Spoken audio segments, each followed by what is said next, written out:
guys, welcome back to Together We Are Thursdays.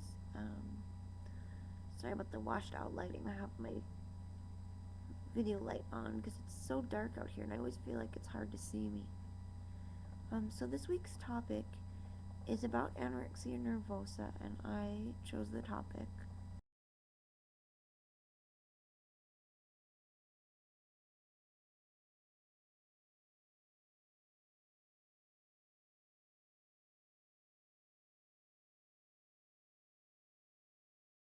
I will echo the sentiments of the other girls in saying I think it has a lot to do with the fact that first, that anorexia is so outwardly apparent. There's something very fascinating, even on a macabre level, about somebody who can resist one of the most strongest of survival impeti, i.e., garnering nourishment. And this mystique goes all the way back. I remember when I was reading Fasting Girls, A History of Anorexia.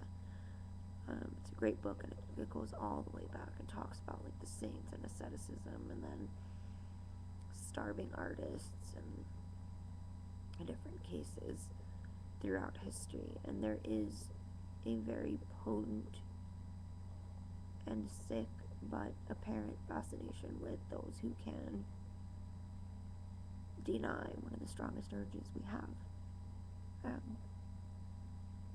I also think because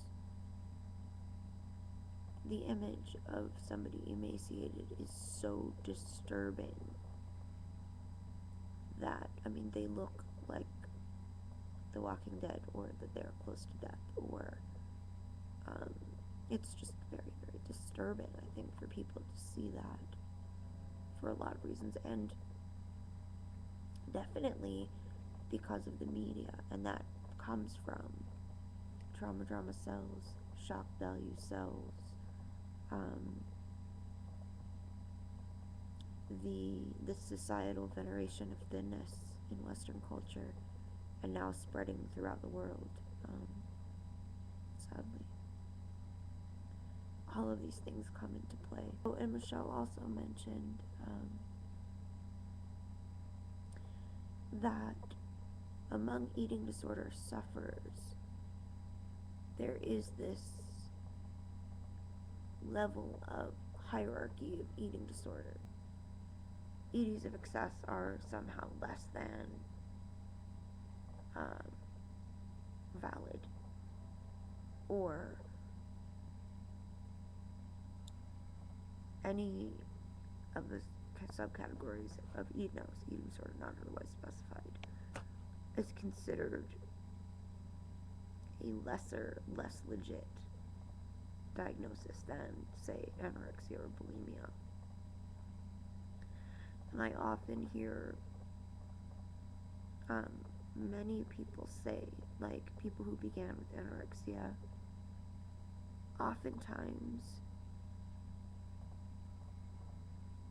we cycle in and out of periods of either existing in overt restrictive mode, engaging in eating behaviors, or cycling through different EDs throughout life, or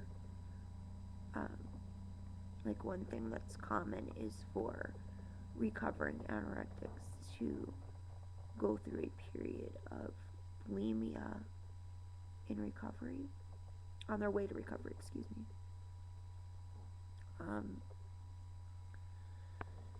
And many eating disordered individuals will speak of missing the control, wishing they could still be as strong as they were as an anorexic. So I do think that hierarchy exists. But what do I think about this? It's absolute bullshit. That's what I think about it. Yes, anorexia nervosa is stated as the most fatal mental illness. 20% of sufferers will ultimately die. However, current research would suggest that potentially the EDNOS patients are the ones who most commonly die.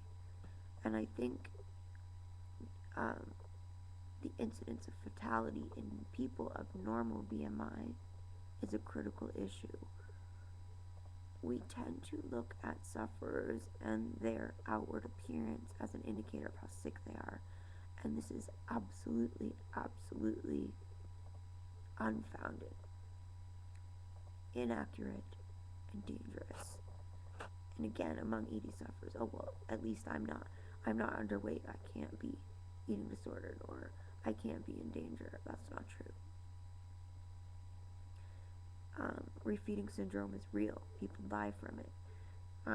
People in the eat-nose category who do heavily restrict or purge, or orthorexics who over-exercise. No matter what your ED is, it can be fatal. And I think we need to get away from this false belief that only anorexics die. We have a lot of myths to shatter, and everybody thinks they're not sick enough for treatment. I wanted to touch on that as well. Michelle was talking about that. Nobody ever thinks they're thin enough / sick enough to warrant help.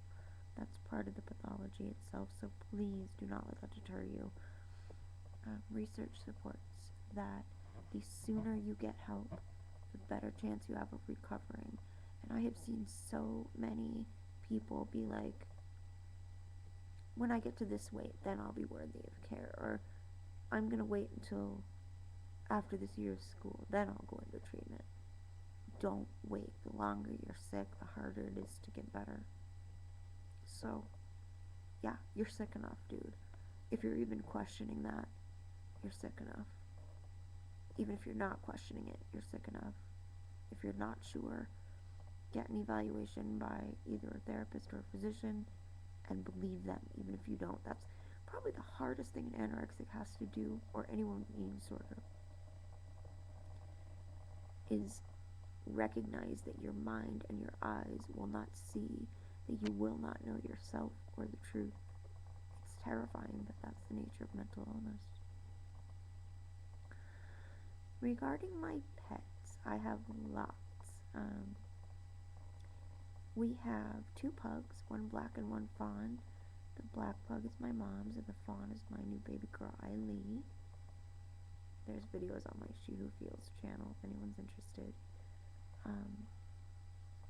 And we have 6 cats. All of them are rescues. 2 are mine, 2 are my mom's, and 2 are my husband's. Oh, we also have fish.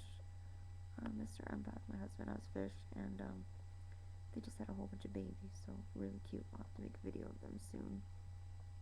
So, to everyone watching, video responses would be awesome. Share with us your thoughts, and much love and be well. And as always, if you have questions or if there's something you'd like us to cover, please let us know. Much love and be well.